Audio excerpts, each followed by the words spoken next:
Début du mois de décembre, on a appris que la Bundesliga avait réussi à augmenter le montant de ses droits télé.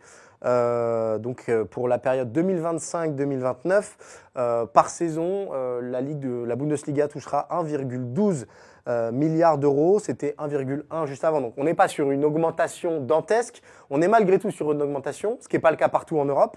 Suivez notre regard. Et surtout, on est sur un championnat qui arrive à se consolider. Comment ça s'est fait déjà et comment tu expliques que la Bundesliga reste aussi attrayante financièrement parlant? Oui, augmentation concrètement de, je crois, 21 millions d'euros par saison. Alors, c'est pas des sommes démesurées, mais les Allemands sont très satisfaits de Ouais, ça. Il faut revenir quand même une petite dizaine d'années en arrière où il y avait des droits légèrement plus élevés au moment où il y avait un boom. Ensuite, la ouais, pandémie est passée par là, légère exactement. stagnation, et puis on rebondit un peu cette fois. C'est une grande victoire, estime la Ligue de football allemand. Ce qui est très intéressant, c'est que les Allemands sont satisfaits du fait qu'il y ait deux diffuseurs qui se tirent un peu la bourre, qui se concurrencent.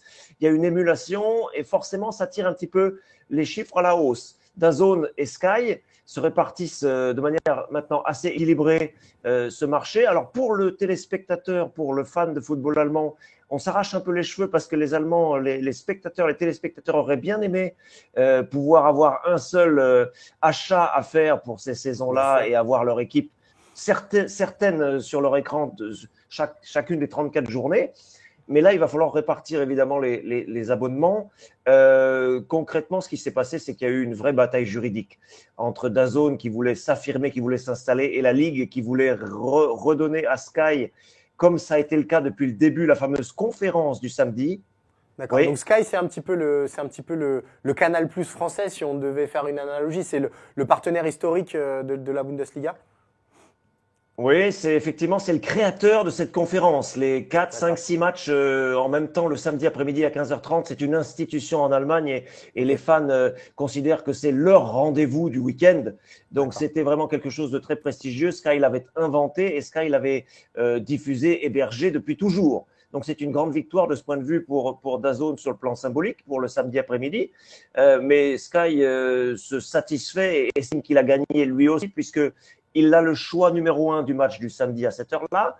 Il a le choix, il a récupéré aussi, bien sûr, il a conservé le match du samedi après-midi, plus tard dans l'après-midi à 18h30, qu'on appelle le Top Spiel. Il a aussi Mhm. le match du vendredi et DAZN conserve les matchs du dimanche.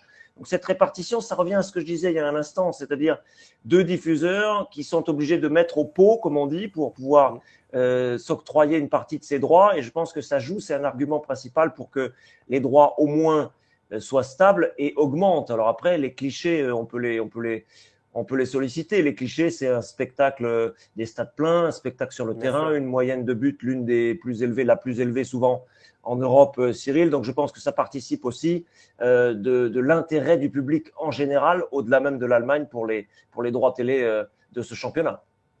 Euh, j'ai regardé aussi le classement, entre guillemets, dans le top 5 des milliards octroyés à chaque ligue. Il y a la première ligue qui est intouchable, et notamment parce que la première ligue, en termes d'exportation, on est presque à 2 milliards par saison. Il y a la Liga et il y a la Bundesliga qui fait quand même beaucoup mieux que la Serie A et beaucoup, beaucoup mieux que la Ligue 1. Tu as parlé des stats, tu as parlé de tout ça, mais est-ce qu'on est d'accord pour dire que finalement, ce qui compte en Allemagne, parce que la Bundesliga se vend à l'étranger, mais c'est pas non plus un blockbuster. Ce qui compte, c'est le marché intérieur et avoir une stabilité avec un partenaire historique qui est parfois concurrencé. C'est vraiment la façon dont tu as été construit cet appel d'offres et dont a été construite cette réussite économique-là. Oui, oui, oui, on est juste en disant cela. Alors, c'est le marché germanophone en général. Ça prend en compte le Oui, bien sûr, Luxembourg, bien ça prend sûr. en compte la Suisse, ça prend en Mm. compte le nord de l'Italie, ça prend en compte la partie est de la Belgique. Mais bien sûr, le poumon, le cœur, c'est cette tradition, cette façon dont ça a été construit en Allemagne.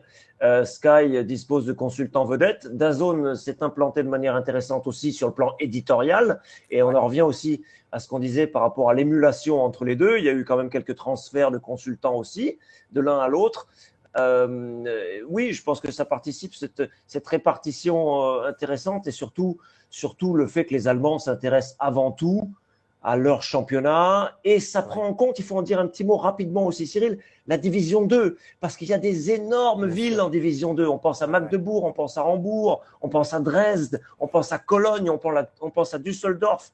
Toutes ces villes, évidemment, qui sont des villes de taille, de grande taille, 100 000, 200 000, 500 000 habitants parfois. Et bien sûr, ce public-là est intéressé à voir les matchs de ces clubs. La division 2 est très compétitive en Allemagne, peut-être plus difficile encore, plus dense que la Bundesliga, et ça participe, c'est peut-être un argument aussi pour ce package général qui non seulement ne baisse pas, mais qui augmente même légèrement, effectivement.